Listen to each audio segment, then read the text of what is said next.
आणि त्याच्याही पुढे सांगत असते कधीतरी, बाईला वाटतं आम्हाला सौभाग्यवती मरण आलं पाहिजे, पण सांगू तुम्हाला, माणसाच्या अगोदर, मालकाच्या अगोदर बाईनं कधीच नाही मरावं. मालक निघून गेल्याच्या नंतर कमीत कमी स्वतः कष्ट करून आनंदानं भाकरी तरी खाऊ शकते, दुःखात राहील.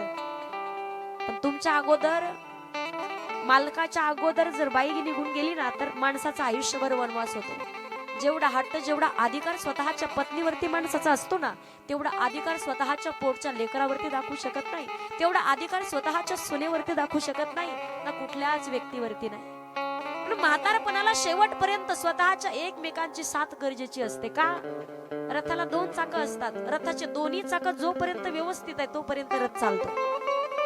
पण एक चाक जर गळून पडलं, दुसऱ्या चाकाला सुद्धा चालणं होत नाही. सगळ्यात वाईट जीवन कोणाचं असेल तर ते विधवा बाईचं जीवन असतं. कधी कधी मागच्या 2 महिन्यापूर्वी माझी मुंबईमध्ये कथा होती. ज्यांच्याकडे आमची राहायची व्यवस्था, त्यांचे मालक जाऊन 2 महिने झालेले, पण तरी छोटस कुंकू लावायच्या कपाळावरती. एक दिवस मी विचारलं, म्हटलं मावशा असं कसं? त्यांनी सांगितलं, ताई, स्वतःचे मालक निघून गेल्याच्या नंतर बाईचं जीवन जिवंत असून सुद्धा मेल्यात जमाय. ती जगत कोणासाठी असेल तर ती फक्त स्वतःच्या पोरासाठी जगत असते. ते एकदा का स्वतःच सौभाग्याचं कुंकू निघून गेलं ना, शेजारच्याला जर स्वतःला 2-4 गोष्टी सांगितल्या तर ती बाई आपल्याबद्दल गैरसमज निर्माण करून घेते. चौकात उभं राहून जर एखाद्या व्यक्तीशी 2 शब्द बोलली तर लोक चर्चा करायला चालू होतात, त्याच्याशीच का बोलली असेल, तिथेच का हसली असेल, इथेच का बसली असेल. घरातले लोक सुद्धा व्यवस्थित बोलत नाही येत.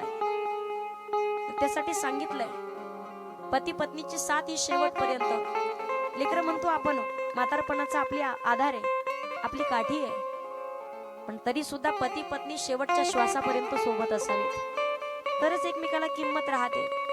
देवराजाची वृद्धाप काळाकडे वाटचाल चालू झाली. त्याला स्वतः उठून जाऊन पाण्याच्या माठापासून ग्लासभर पाणी घेऊन पिता येत नाहीये. घसा तहानेने व्याकुळ झालाय. काय करावं? भूक लागली, पोटामध्ये अन्नाचा कण नाही. 2 निरागस लेकराची मस्तक धडापासून बाजूला केले, स्वतःच्या पत्नीचं मस्तक बाजूला केलंय. गावातल्या एका खूप मोठ्या शिवालय मंदिराजवळ आला. इच्छा नव्हती, त्याला वाटलं तिथे पाणी भेटल, तिथे अन्न भेटल, प्रसाद भेटल. पाणी प्याला आणि तिथेच शिवलिंगावरती ठेवलेला प्रसाद खाल्ला. काही कालांतराच्या नंतर इच्छा नसताना सुद्धा धो धो मुसळधार पाऊस चालू झाला, सोसाट्याचा वारा चालू झाला. देवराजाची इच्छा नव्हती, पण इच्छा नसताना सुद्धा 2 महिने महादेवाच्या मंदिरात राहावं लागले. 2 महिने रोज सकाळ संध्याकाळ महादेवाच्या मंदिरातली आरती ऐकायचा. 2 महिने सकाळ संध्याकाळ तिथे होत असलेली कथा ऐकायचा, तिथे होत असलेलं भजन ऐकायचा, तिथे होत असलेला महाअभिषेक पाहायचा.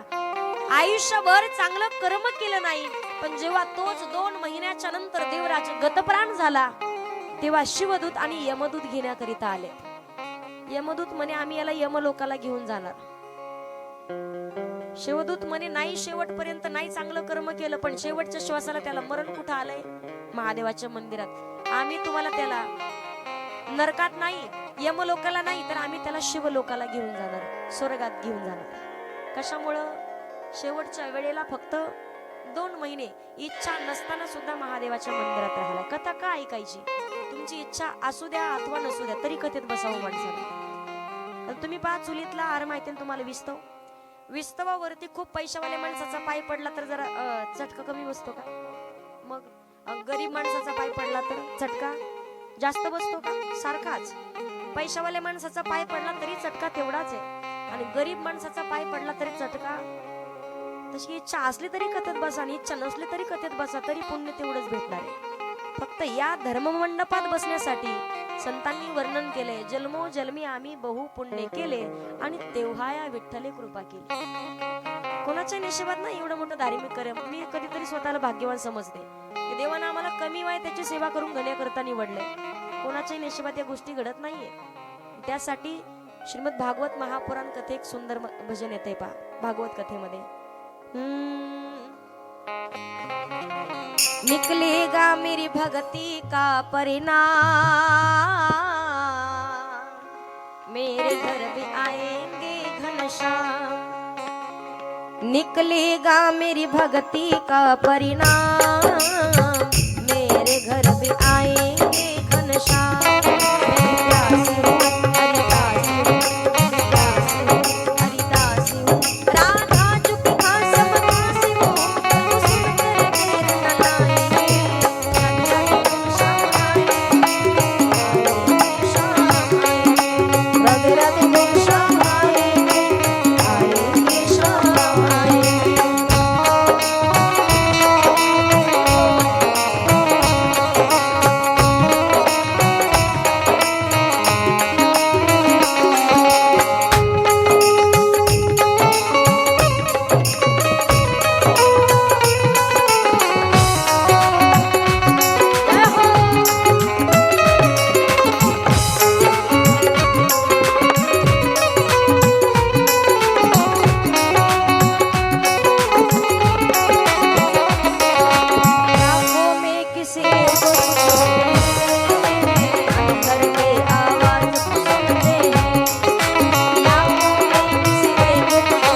लाखों में किसी एगो को चुनते हैं, अंदर की आवाज को सुनते हैं, बस याद कर फिर याद कर, ना यूं जीवन बर्बाद कर, प्रभु सुन कर देर न लाएंगे, राधे राधे बोल शाम आएंगे शाम आएंगे। ते भगवान भोलेनाथाची उपासना करायची। 2 नंबरला कथा येते चंचुला आणि बिंदुक यांची। कथा आपण पाहू पण उद्याच्या सत्रात।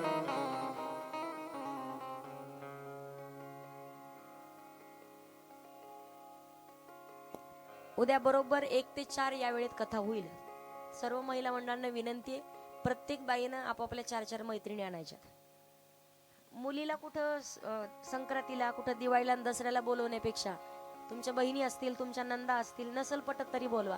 तुमच्या जावा असतील, बाहेर कुठं नोकरीसाठी गेलेले असतील, नंतर तुमच्या मुली असतील, त्यांना बोलवायचे। तुका म्हणे आले घरात तुझी दिवाळी दसरा। कधी कोणाच्या मनावरती परिणाम होईल, कधी कोणामध्ये परिवर्तन होईल आणि कोणाचं जीवन बदलून जाईल सांगता येत नाही। तुम्ही जर 4-4 मैत्रिणी आणल्या, त्यांनी किती कथा ऐकली 7 दिवस, तरी त्यांच्या अर्ध्या पुण्यात तुमचा वाटा आहे। त्यासाठी नसली इच्छा तरी कथेला आणा। राधा का जरी म्हणली मी घरी आज तांदूळ निसते तरी नाही, आधी कथेला चला म्हणायचं। किती आहे 1 ते 4 म्हणजे 3 तास कथा आहे। उद्या तुम्हाला झाकी पाहायला भेटणार आहे। ज्या कथा कधी कधी तुम्ही ऐकल्या नसतील अशा कथा सांगण्याचा प्रयत्न करेल। फक्त मनातून कथा ऐकायची आणि तुम्हाला हात जोडून विनंती, कथेत अजिबात झोपा काढायच्या नाही। कथा ऐकायचा नेहमी अजिबात उपवास करून कथा ऐकावी। कशी उपवास करून ऐकायची कथा? बरं नाही उपवास करून ऐकणं झाली तर फळं खा। फळ ऐकून कथा ऐकणं नाही झाली, एकदा जेवण करा पण कथा ऐका। एकदा जेवण जरी नाही कथा ऐकणं झाली तर 2दा जेवा पण कथा ऐका। 2दा जेवण करून बी नाही कथा ऐकणं झाली तर 3दा जेवा। आणि एवढं करून मी मनच लागना तर डबा घेऊन यायचं, काही बोलणार नाही, फक्त कथा ऐका। त्यासाठी दुर्लक्षपूर्वक बऱ्याच जणी मावशा पाहतो मी डोळे झाकून अशा असं करणार मध्येच। शेजारची म्हणले ना, गंगू मावशी असं काय उठा ना, ती म्हणते मी डोळे झाकून कथा ऐकते म्हणे। आता कशा डोळे झाकून लक्षपूर्वक कथा ऐकायची। जांभळ्या अजिबात नाही, जांभळे नाही, झोपायचं नाही, थोडं कमी खायचं करून येत वाटलं चहा दूध आपण चहाची व्यवस्था करीत जाऊ द्या करू नका।